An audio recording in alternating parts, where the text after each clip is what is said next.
Hey guys, my name is Katera Berent. I am the Public Relations and Events Manager at Awesome Pets Alive, and today I wanted to give you a few tips and tricks on how to secure media coverage for your animal shelter.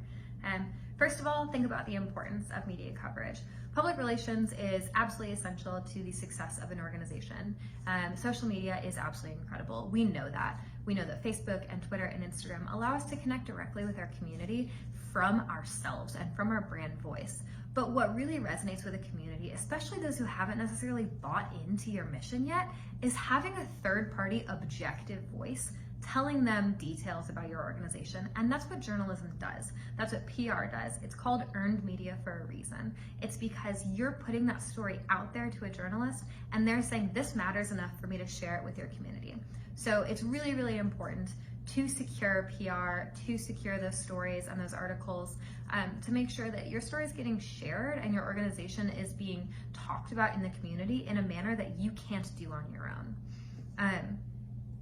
So then what's the story though? What stories do you share? What stories are newsworthy? First of all, timeliness matters. Think about timeliness. Something that happened 2 weeks ago probably doesn't matter. And that is tough to say, but it's true. We know we're running on a 24-hour news cycle. So thinking about what's happening right now or what's about to happen and selling that to reporters, letting them know like, hey, we just took in 72 very sick cats just south of Austin, and our ringworm adoption center is going to take them in and treat them for ringworm and adopt them out and make sure that they can live happy and healthy lives. That's really important, and that message is happening right now, and that's something that we can share with journalists to make sure that that's connecting with them. So timeliness is really, really, really important. But also, what is newsworthy? As people who work for animal shelters, we tend to get bogged down in the day-to-day, and we forget that everything we're doing is of crazy significance to people who aren't seeing this every day. Right now, Awesome Pets Alive, despite COVID-19, despite this crisis, we're taking in a lot of animals right now. Just yesterday, I think we had taken in 12 from a specific shelter. Our intakes are not slowing down, and that was something that our team, we had just seen as a normal Tuesday. But that's not normal. Right now, everyone is at home, everyone is quarantining, and they're thinking that everything's shutting down. We're not. We're still helping, we're still stepping up. And that is a story that deserves to be shared.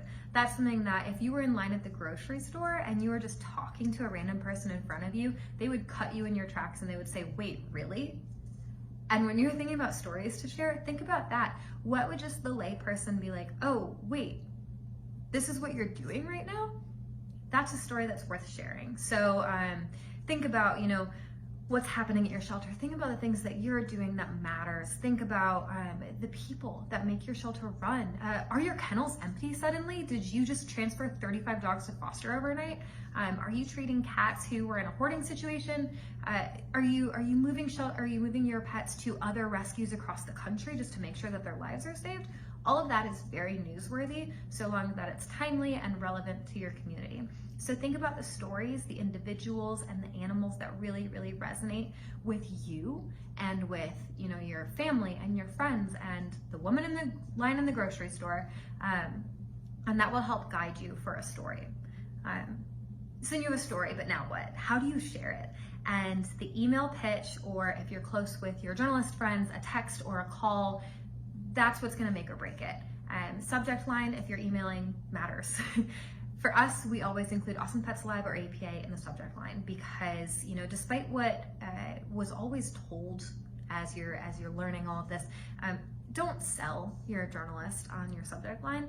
Right now especially, think about all the subscriptions that you have to various newsletters. All of them, all the subject lines for COVID-19 are all the same. And so you want to cut through that noise. So you want to make sure that you're telling your community journalists, hey, this subject line, this is about my shelter, this is what to expect. Something that we sent out the other day said Awesome Pets Alive closes thrift stores, moves to appointments only. That was just very straightforward. Here's what we're doing, and they're gonna click that subject line because they're gonna wanna know what the content of that email is to learn more about it because it matters to the community. Within the body of the email, don't just paste a press release. It's too long, no one's gonna read it. You have maybe 10 seconds to get their attention, and 10 seconds is being really generous. Just tell them the 5 W's. So who, what, when, where, why.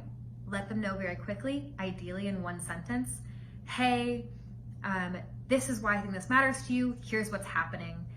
And then let them know if you're available for an interview that day, or if something's happening later that day and that's why you're emailing them. Say like, this transport is coming at 3 p.m. I'd love to have you here. Please let me know if I can expect you. Here's my cell phone number. Here's a package of footage that I've already taken on behalf of this. We'd love for you to run this. Let me know what questions you have. I think it's just really important to make sure that you're being very succinct and to the point in your emails, because people don't have time to read all of this. Don't put a quote in the body of the email. Don't paste the entire press release with no context. If you want to just give them the quick hook, the 5 W's, and then say, you can see the full press release below this, I've also attached it, make sure that you do that. Give them links, give them all of the assets that they could ask for, so photos, videos. Give them your cell phone number. Tell them to call you with any questions they have. Let them know that you're available for an interview, or your designated spokesperson is available for an interview that day and you'd love to have them. Making yourself accessible, making your story accessible, that is the best way to secure coverage. Just to let them know that you care about this and you're there to make sure that their lives are easy and your story gets out into the community. That's what ultimately matters, and that will help you secure your coverage and help your shelter get more fosters, adopters, volunteers, and donors.